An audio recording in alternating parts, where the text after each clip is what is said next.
This week on the Race Report, we'll take you to Thunder Mountain Speedway for opening night, talk to a future racing superstar, BMX racers reach for the roof, and the ladies will be down and dirty Sunday at Broome Tioga Sports Center. Welcome to a brand new season of the Race Report.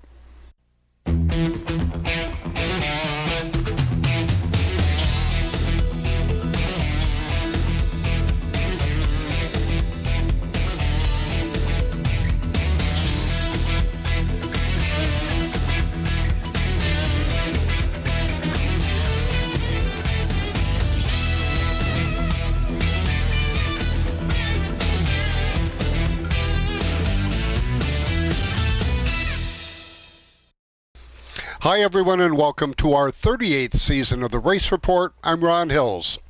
Before the green flag ever fell on this racing season, the Oakdale Mall was filled with anticipation of glory ahead, no matter what the age. Chad, congratulations on a great looking car. Looks like you're ready for another exciting season. Yeah, we are. We run outside with the dirt car and then indoors with our asphalt car, and we're excited to get going. Take us back a little bit.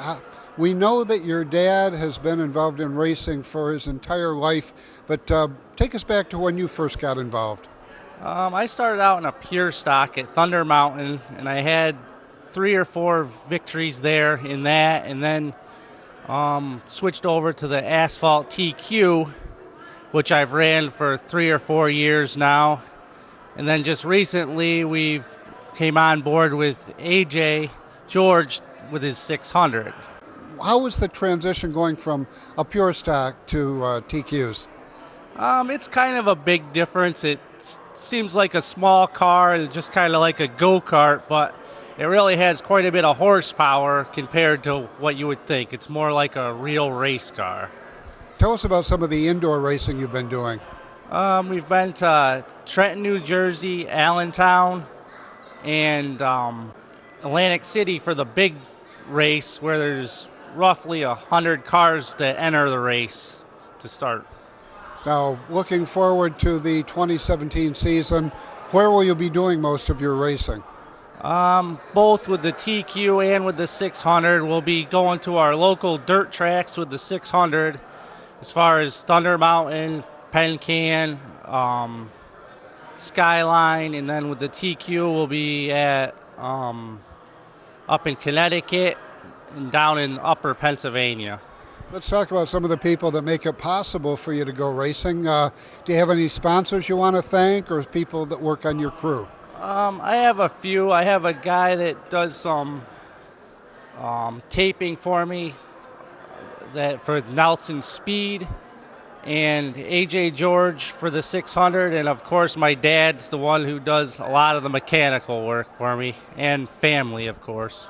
Oh, no. What's down the road? Is this the type of racing you want to stick with, or is there something that you'd like to get into at some point in the future? Yeah, I think we're just going to stick here. We kind of enjoy this. It's kind of a fun thing to do, so I think we'll just end up sticking with what we're doing here. Chad, have a good and safe racing season. Thank you. What made you decide to become a car owner?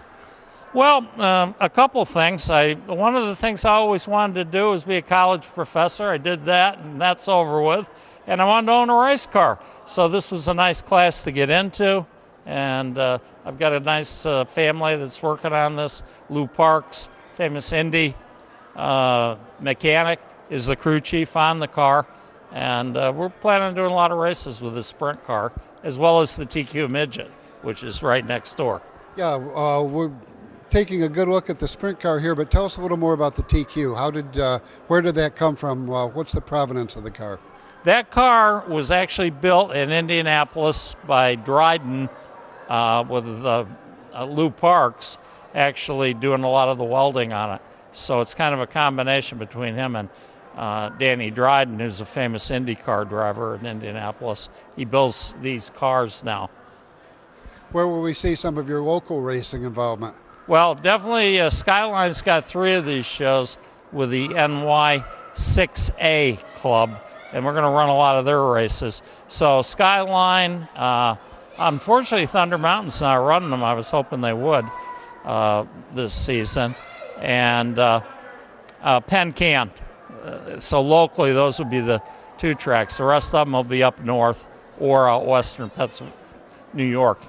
Anybody on the crew or any sponsors that you want us a shout out to? Well, the only sponsors we really have is Gould Motors down in Reading, Pennsylvania, that builds our motors and dynos them for us. Great guy, and I got a lot of horsepower out of this little car. 150 horsepower at 14,500 RPM, so it'll scream. Okay, good luck on the season. Thanks so much. I appreciate you covering this. Now, you certainly have adapted to that race car pretty good. It looks like you're ready to go out and take the green flag. Yep. You think you want to race when you get older? Yeah. Do you go to the races now? Yeah, sometimes. What racetracks do you go to? I'm not really sure, but a ton. You like these cars that go real fast and have the big tires? Yeah. Okay, so They're my favorite. They're your favorites? Do you have a favorite race car driver? Not really. I like them all. Oh, okay. Do you watch NASCAR too, or just the local races? Local races. Just the local races. All right. Chad Parks better watch out. Somebody's got an eye on his seat. Here's a look at some results from around the area. Friday night at Skyline Raceway, Jimmy Zacharias scored his first ever win on dirt, joining his famous grandfather with both dirt and pavement wins. Other winners included Earl Zimmer, Mitch Hurlburt, James Cornell, John Morris, Rachel Zacharias, and Tim Parker. Brad Seitz, Tom Savercool, Craig Smith, Kenny Underwood, and Larry Colton were winners at the Hill Speedway. Rain has delayed the opening of Penn Can Speedway. That track is scheduled to open this Friday night, weather permitting. No results were reported from Afton Raceway. To Saturday night action, where Steve Howe, Demetrius Drelos, Rob Yetman, Sean Perez, Clifford Booth, and Gary O'Brien were winners at Lebanon Valley Speedway. Eric Beers was the modified winner at Mahoning Valley Speedway, along with wins by Mike Sweeney, Jamie Smith, Mike Stofflet, Cody Kohler, and Tiffany Wambold. No results were reported by 5 Mile Point Speedway. Chemung Speedrome has scheduled their season opener for this Saturday night. Racing from Griffin Park and Thunder Mountain Speedway still ahead, but first check out this week's Car of the Week from Brush and Pallet Auto Sales in Candor. You're watching the Race Report on Fox 40.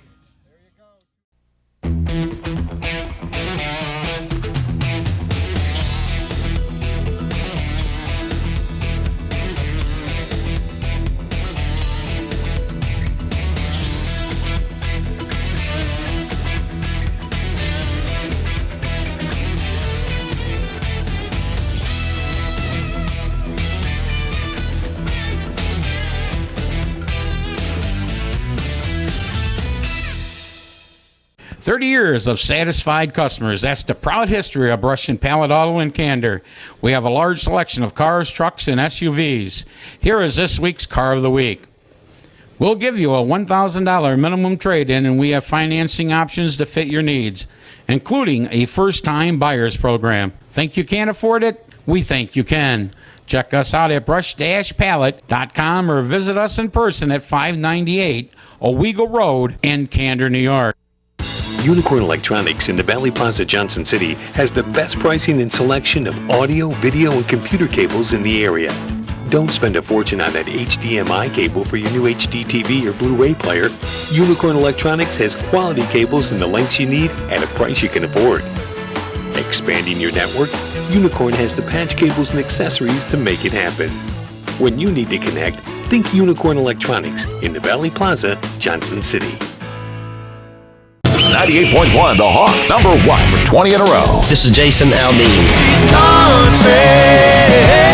Hot new country. This is Luke Brown. And kiss tomorrow goodbye. This is Charles, Dave, and Hillary. And we are Lady Annabella. And I don't know why you don't take me downtown anymore. Big Binghamton's Hot New Country. This is Carrie Underwood. Every tear soaked whiskey memory blown away. Binghamton's Hot New Country. 98.1 The Hawk.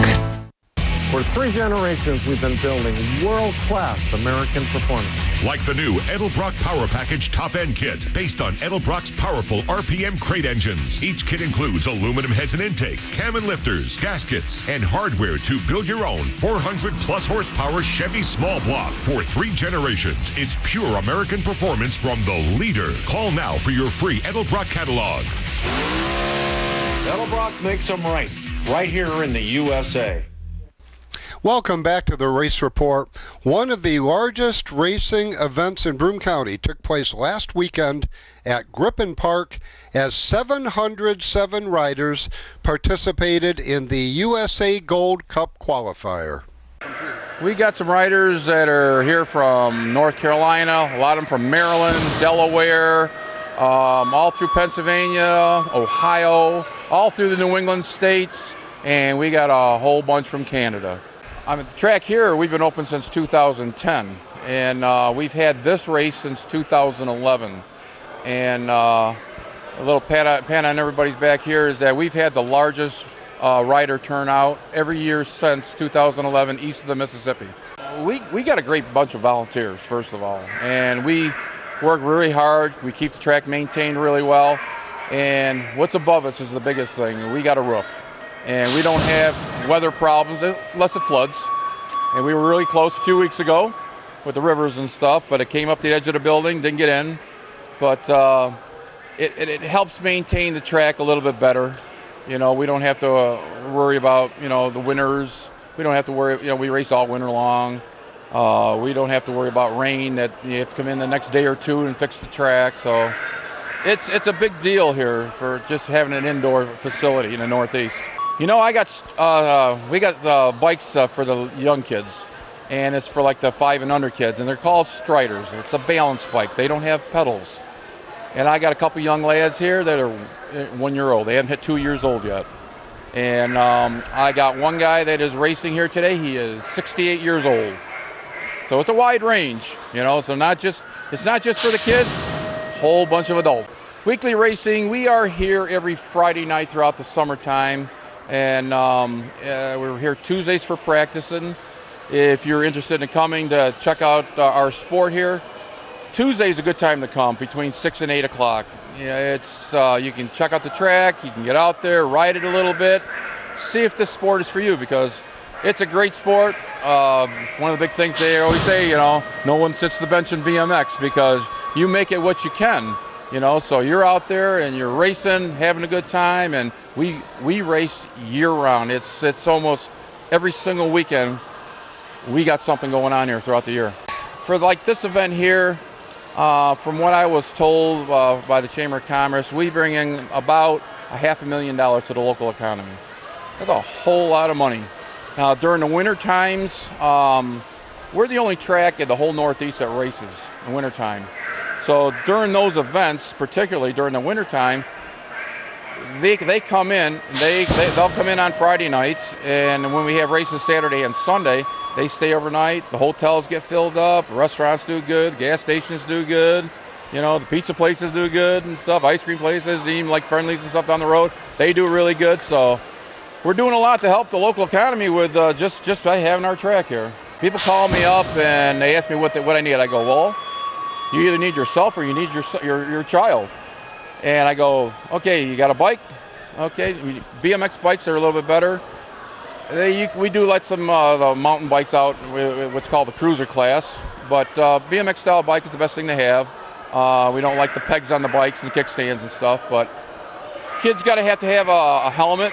We allow almost any kind of helmet. We highly recommend a full face helmet. It does protect you a lot better. Long sleeve shirts, long pants. Gloves is not mandatory, but highly recommended, because you fall, doesn't matter if it's this track or any track, and you skin up your hands, you're not going to grab the grips. You're not going to do much of anything. It hurts. So you get all the proper equipment on, you're good as gold. You come on down and try it out. Social media, we are on Facebook. We got a lot of following on our Facebook page, which is Grippen Park BMX. Our website is www.grippenparkbmx.com. So it's got our schedule on there on our website. Facebook, I'm pretty much posting stuff on a daily basis and stuff, you know. And I had people, I went home after here last night and I was posting stuff on today for today's race and stuff, you know. So I'm on there pretty regular. If you got any questions, you can post something on Facebook, ask me up. You can also call me. My number's on the Facebook page. You know, you can give me a call. I'm more than happy to talk to anybody. And we'll have more from Grippen Park right here on the Race Report next week.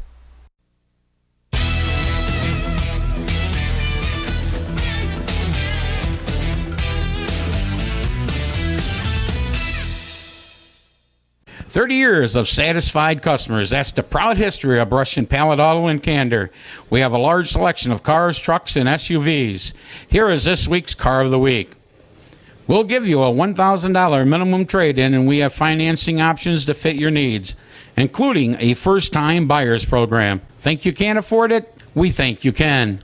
Check us out at brush-pallet.com or visit us in person at 598 Owego Road in Candor, New York. Welcome back to the Race Report. Thunder Mountain Speedway dropped the green flag on their 25th season. First to 602 crate sportsman action. Gary Folk looks him over going into 3 and 4, and we're back underway.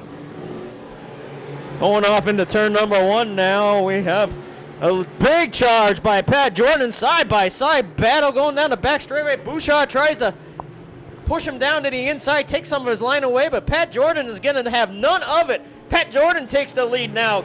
Look at that, Pat Jordan's left, front, rear corner going into 3, but look out behind him. He can't waste too much time. Here comes Tommy Collins down the back straightaway. Looks like a battle for second position is going to leave Pat Jordan for the checker flags in the crate sportsman feature. First one in 2017. Hammond hangs on for second. In street stock action, it was a shootout between Jake Faustin and Damon Decker. Number 66 car trying to take the lead from 89. Jake Faustin in the lead. The 89 of Damon Decker on his outside.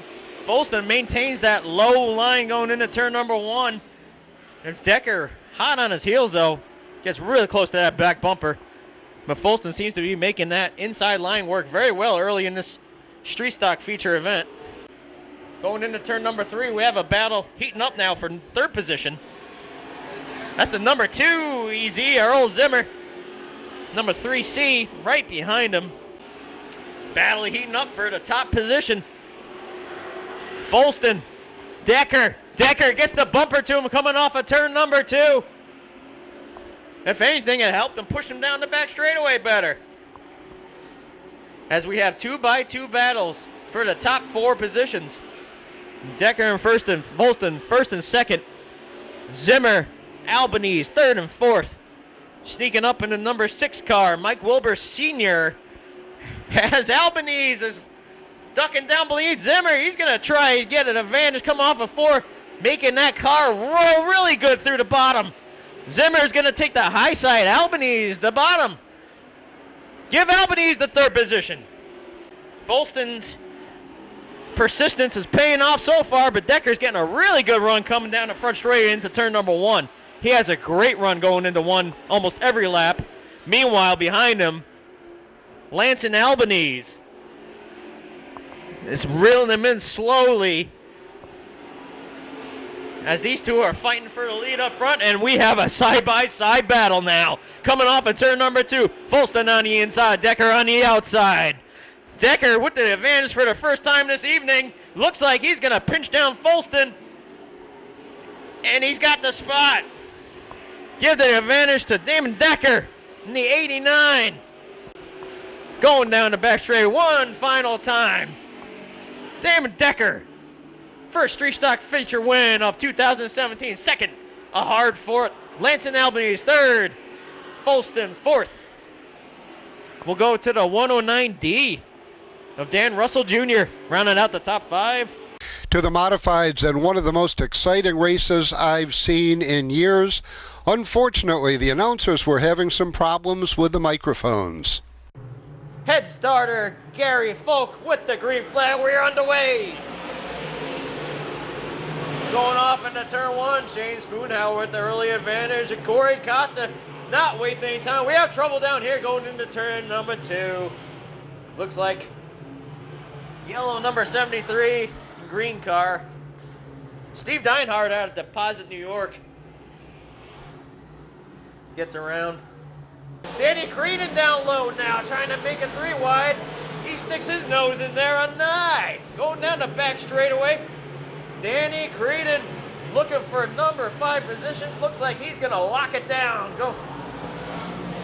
Coming out of 4, restart. Looks like Jeremy Smith and Spoonhour running up the track. Oh, we have trouble. A little bit of bumping and banging.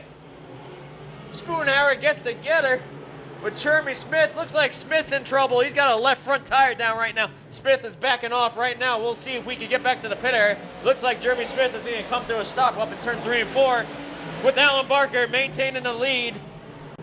Meanwhile, up front, here comes Nick Nye. The 6NN.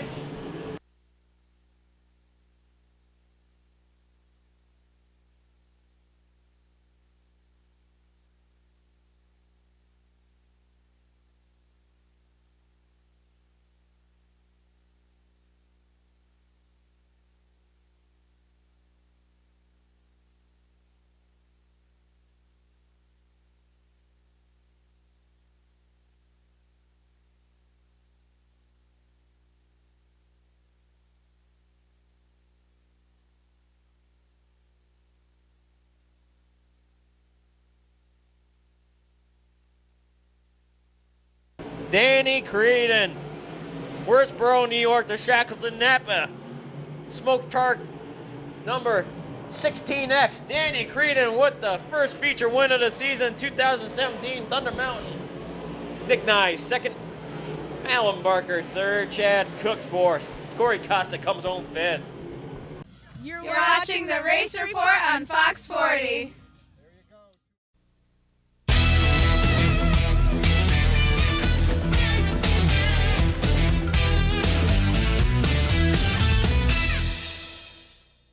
30 years of satisfied customers. That's the proud history of Brush and Pallet Auto and Candor.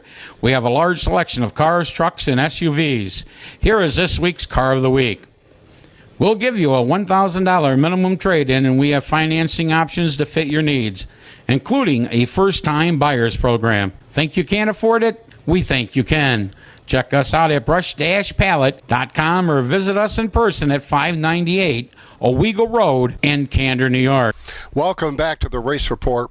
A different kind of motorsports action is on tap for this Sunday at Broome Tioga Sports Center with some ladies that like to go off-road. We have been reaching out to a lot of people, not just ladies though. We have a lot of men that come up here that are beginners.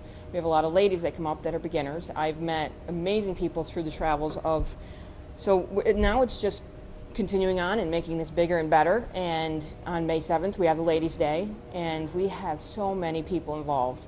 And ladies from all over the state in different clubs, which you're going to be able to meet, obviously, and they're going to interview. And we're just super excited to meet all the ladies. And we have, like I said, people traveling from all over Quebec, Canada, from Maryland, Connecticut, and they've already registered and they're ready to learn and get out and meet some other ladies. And a lot of these ladies have traveled throughout the country for other events, like for the Ladies Off-Road Network. Your Ladies' Day is coming up this Sunday, so for people who are just learning about your group for the very first time right now, how can they come up and learn more this Sunday, and who should they talk to? Where would they find you? Well, I will be at an information booth right outside of this facility. So when people come in, they can come and talk to me, but it's going to be set up very structured, so that way when you get here in the morning, you could pay either at the gate or in the bar, depending on how much inflow of people that we have coming in, and we have to make sure that everything goes smoothly. So when you get here, and you're going to see ladies scattered throughout the property. There's going to be Tricia Gleason and Christy Moore and Heather Tucker and a bunch of other ladies, Christy Vincent, but you'll meet them when you get here. And you can go up to either of the booths to meet these ladies, to talk to them, see what they've done to get as far as they have in this industry, and even pointers on if you want to, for the very first time, take your vehicle off-road. Should I do it, and how, and safely?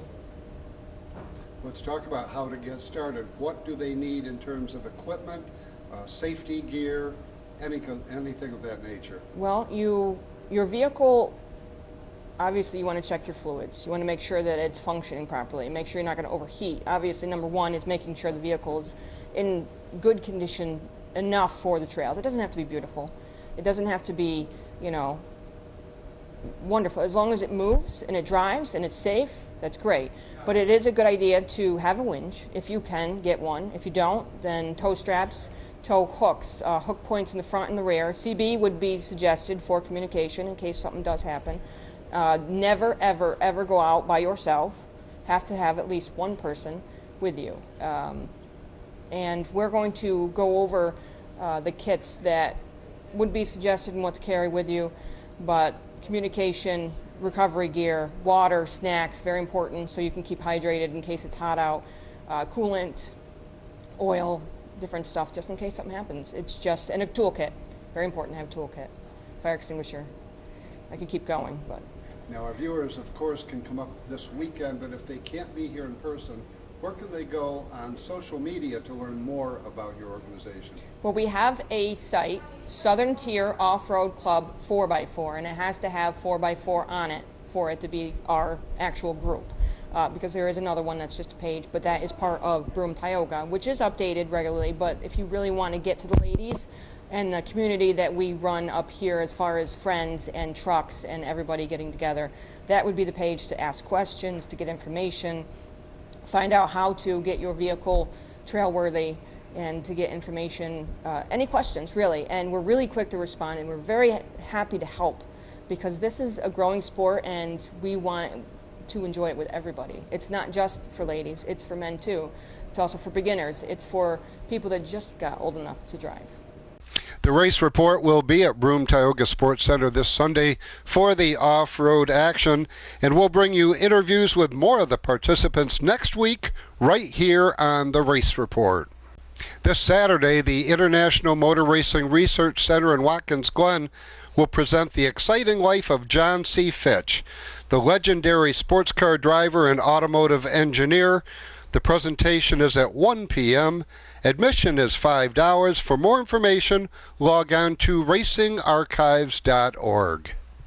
Please join us this and every Monday night at the California Grill, 912 Vestal Parkway East, for racing trivia starting at 7:30.